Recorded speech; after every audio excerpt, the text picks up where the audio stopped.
Welcome back to Deb's Big Backyard.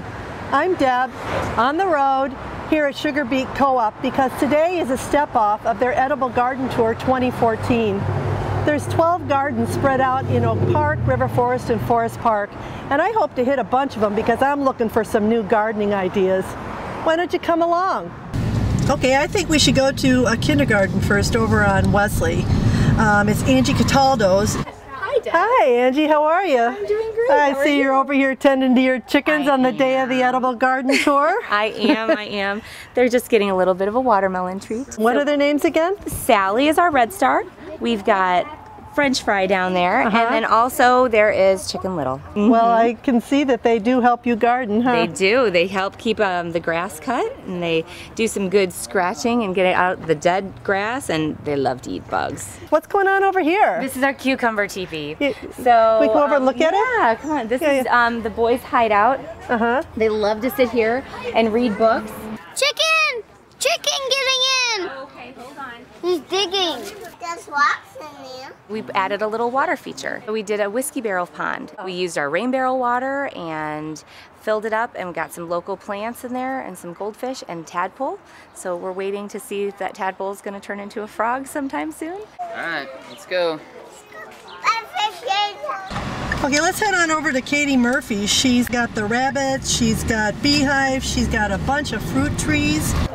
Gosh, I come into your big, beautiful backyard, and the first thing I'm drawn to are those bees that are certainly being a bit sedate today, huh? Well, the time that they really get crazy is like between 2:30 and 4, and then they just shoot back and forth across the yard. And they go up high, and you can really see them from the second floor, which was kind of a surprise to me. I hadn't expected that they would go up, but it's wonderful because it means that they don't bother my neighbors on any side. Then are these all the fruit trees I read I about? have a lot of fruit trees. These 4 are pears. Those 2 are very tiny and have not produced anything yet, but I got them as little whips. Oh my So gosh. I'm happy that they're that. This one down at the end that looks so spindly gave me 24 suckle pears last year, which I was very happy about. This year I'm only getting 1, and it's from it's from her sister next there. And here's our rabbit expert, my Tom. All right. Are you the rabbit expert? No, I'm not an expert. I was just showing everyone the rabbit. Okay, could you show us? Sure. Okay. Zeke, you They're stand back. Angora. Okay, they're Angora rabbits? Right. Oh my goodness, look at The them. white one's Clover, and the dark one's Zinnias. Oh my. They have tons of fur. My nan turns the fur into, yarn. Well, we've hit 2 of them so far. We're going into our 3rd. I think we should go to Longfellow and see what the school kids are doing. They've got all those beds, and I've heard they're in full bloom, so let's go talk to Jill, the organizer here, or the co-organizer of Sugar Beet. Well, this is the first school to be on the Edible Tour, although there's a lot of school gardens in Oak Park. There are. What's the genesis of this here?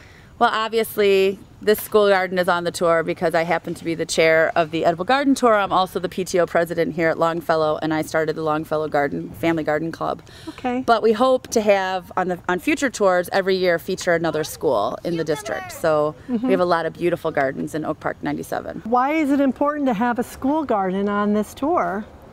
Well, I think the most important thing is that we want kids to know where their food comes. It doesn't come from a drive-through. It doesn't come from, a grocery store package. It starts somewhere, and we really want children to learn that, growing food and learn where their food comes from. Really good. It's sweet. Really good. Well, we've been to 3 gardens so far, and I think we should hit a community one. Let's head into Forest Park and see the community garden, see what's green and growing there. Hi, I'm Deb. I'm here to see your community garden. Hi Deb, I'm Neil. What are you doing? We're growing hops for Wow. making beer. Wow. Yes. So how's it coming? They're growing quite well, and they're starting to flower. Yeah, I'm part of the hops farm, and I help him brew, but I don't drink it because I don't like the taste of beer. What is going on with this place? Can you tell me a little history? Yeah, in 2008, a couple neighbors were looking for a place to garden. This was basically just an empty lot of rubble. When they built the 290, they put the ramp going up to Harlem. Well, these were houses that got torn down. The property is actually owned by the Department of Transportation. And they worked out a deal where we rented for $1 a year. I am starting to learn more about some of the plants that are growing in here, and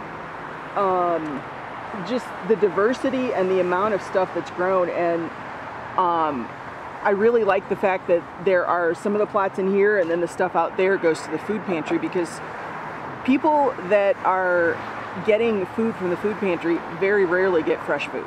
So Jeff, this is our last tour of the day, and the last stop that we're going to make. What in the heck is this? Hi. So this is my growing tower. It's based on an idea by Claire Pentecost, who is an artist who works out of the School of the Art Institute of Chicago, where I'm a student. The basic structure is really just this metal caging and burlap, and that's all you need to hold it up. You fill it in with the dirt. The burlap, after a year or two, will compost, but then you just wrap another layer around. It's no big deal. But the big thing, and my particular innovation, is that the inside of it is filled with wood. So there's the hardwood, as well as brambles from a bush that I took down, and that acts as a water retainer for the structure, and it also is leaching out nutrients into the soil consistently. So it's a really, really nutrient-rich soil, even though a lot of it was just topsoil that was taken out, not from the ground, but from bags. Exactly. Yeah. So is this a form of permaculture? Not necessarily a traditional one. I don't know exactly how it'd be considered, but the way that I plant within it is permacultural. So it initially had a hierarchy of companion plants. Yes.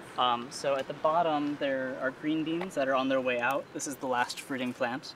And then there's Brussels sprouts, the brassica family that absorbs a lot of the nitrogen that the beans are emitting into the soil through those little bacterial colonies in their roots. And then right now there are mustard greens and kales growing throughout. There's a little leftover of some alliums with nasturtium and all edible a little bit of each. Yeah, everything's edible.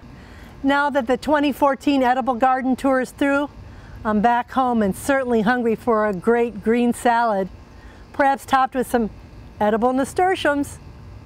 I'm Deb. This has been Deb's Big Backyard on the Road. See you next time.